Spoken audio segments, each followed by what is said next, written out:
Welcome to the Business Buyer Diaries. My name is Nathan Platter. I'm a full-time employee, and I bought a business. I did everything right, from finding the deal, handling all the due diligence on 63 opportunities, and ultimately bought a profitable gym. And boy was I in for a big surprise as a new owner. I chronicled everything in real time, including the biggest wins to the stressful nights at 2 a.m.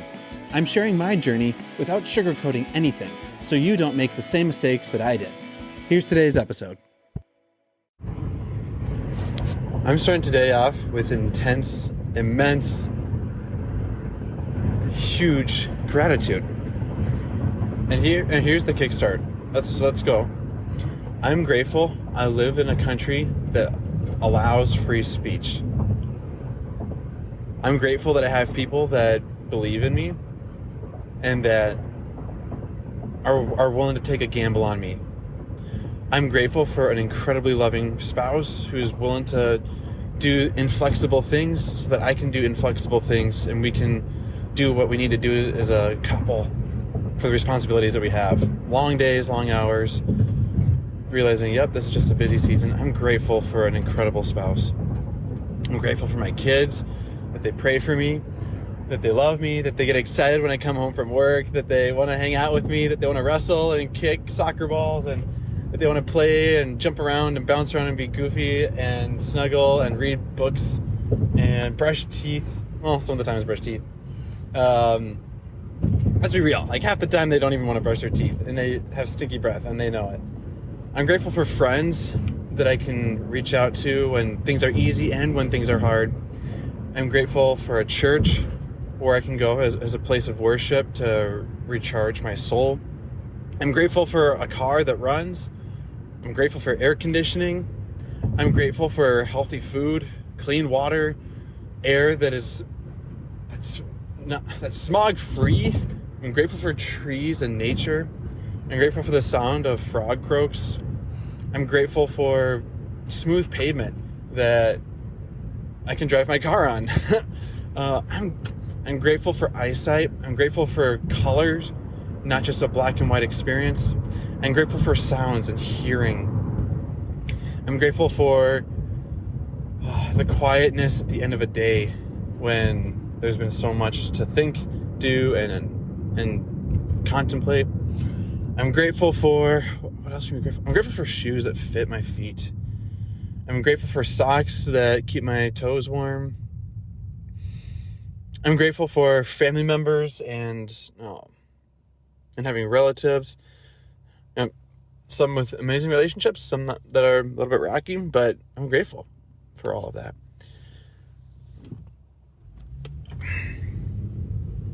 What else can we be grateful for today? I'm grateful for electricity, that things turn on, and it's an oddity when I flick a switch and it's rare that when they don't run. I'm grateful for weekends and rest. I'm grateful for a job that provides an income to pay for providing for my family. I'm grateful for a business that stretches, grows, and provides a chance for me to help people. I'm grateful for what else can we be grateful for? Let's keep the good times rolling. I'm grateful for people that reach out to me and are encouraging me and trust me to be a close confidant. I'm grateful for hot water and toasty showers. I don't know if you knew this.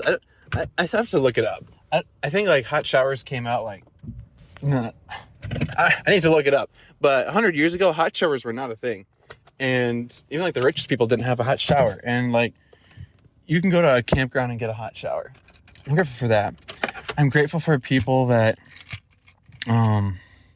listen to the whole story. I'm grateful for living in a country that advocates for safety and security and public utilities. I'm grateful that I can just go into a random place and get Wi-Fi and internet free of charge.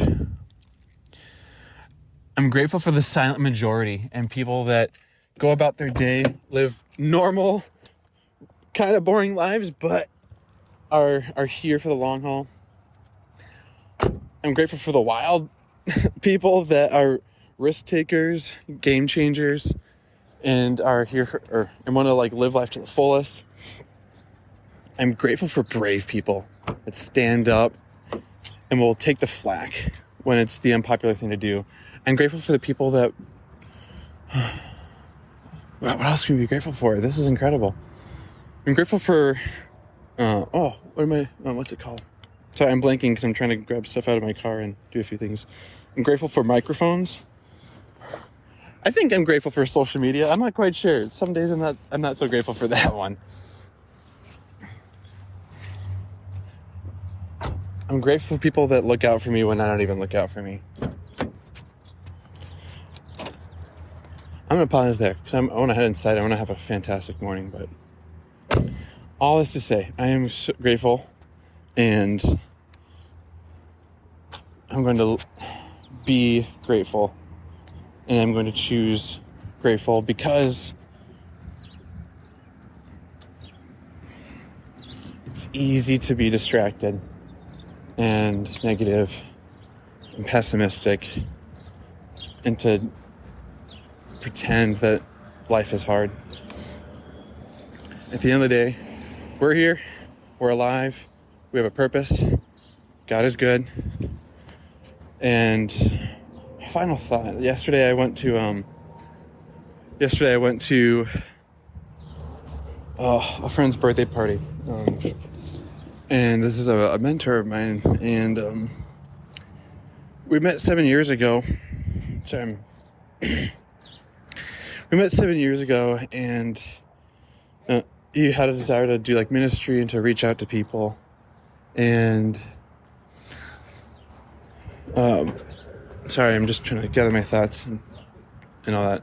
And at the end of it, and he was like figuring out some stuff, and he was in his mid-50s, and I was saying, like, hey, like I've seen you at church, man. Like, how's your life going? I want to like get to know you a little bit. And he's like, hey, thanks so much. Yeah, let's do it. And so we met up for like breakfast once or twice as like a mentor-mentee relationship. And then fast forward a couple, months, years, and turns out that was something that he was praying for would happen in his life as he was approaching retirement.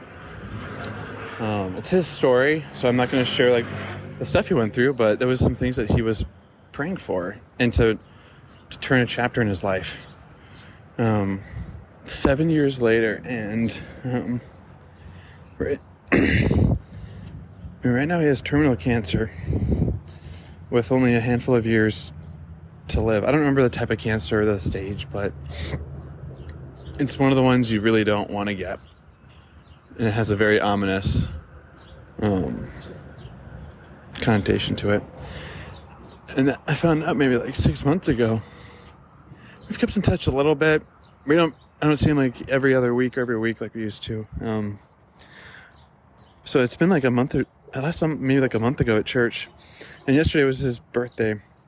And so there was just a lot of folks texting like, hey, we're going to be at this person's house celebrating their birthday. So I go to the house. There's cars packed in front of the house at a parking lot nearby. Like it's like a grad party for like the popular kid. And and he was so weak that he's in a hospital bed in his sun porch. And so like you can see his backyard, and everyone just goes to the backyard, and we can just see him through the window, and his energy is failing. And it's mixed emotions because you see someone who has a heart of gold that has served people. And 7 years ago, he didn't, I was his first little mentee. Like I was the first person that like started that relationship. And here there's now a crowd of at least 100 people and their spouses and their kids, folks that are old, folks that are young. In the course of 7 years, there's now a congregation of people that want to be there to celebrate this person's birthday. And we pray, we sing some songs, and looking through the mirror into the sun porch, all I can see is him in his hospital bed, His wife is sitting next to him, and his hands are lifted up, praising because he loves Jesus. He loves God. And when it looks like the end of his life is coming soon, he just wants to go home. So all of the craziness, all the social media blasting, people just going nuts on the Facebook group, being loud, stirring the pot, causing drama. On the flip side, people messaging me, DMing me, thanking me for certain things in this whole process. That's their side of things. I'm not going to go beyond that. But then, like, an hour later, driving to this person's house to see, like, what the end of life can look like. In only the course of 7 years, from nothing to massive impact and purpose. It really puts things into perspective really fast. And that's what I want, not because I want people to sit there and, like, hang out in my backyard while I'm having a birthday, but to see what it looks like to do life well. So I'm grateful. I'm sure many people would happily trade spots with where they're at in life with what I've got in my life right now. I'm sure there are other people right now that I'd happily trade spots with for their life. Everyone has problems. Everyone has struggles. It just all depends on the bucket of struggles you have for today and for the next week or two. So I'm grateful. I'm not happy that I'm going through a rough social media thing right now. But man, oh man, I'm built for this. I'm made for this. I can do this. Thank you for listening to my little spiel here. That's where we're at. That's where we're going. Let's rock and roll. This has been another episode of the Business Buyer Diaries. Subscribe so you don't miss the next episode. I hope you're realizing that business ownership is no cakewalk.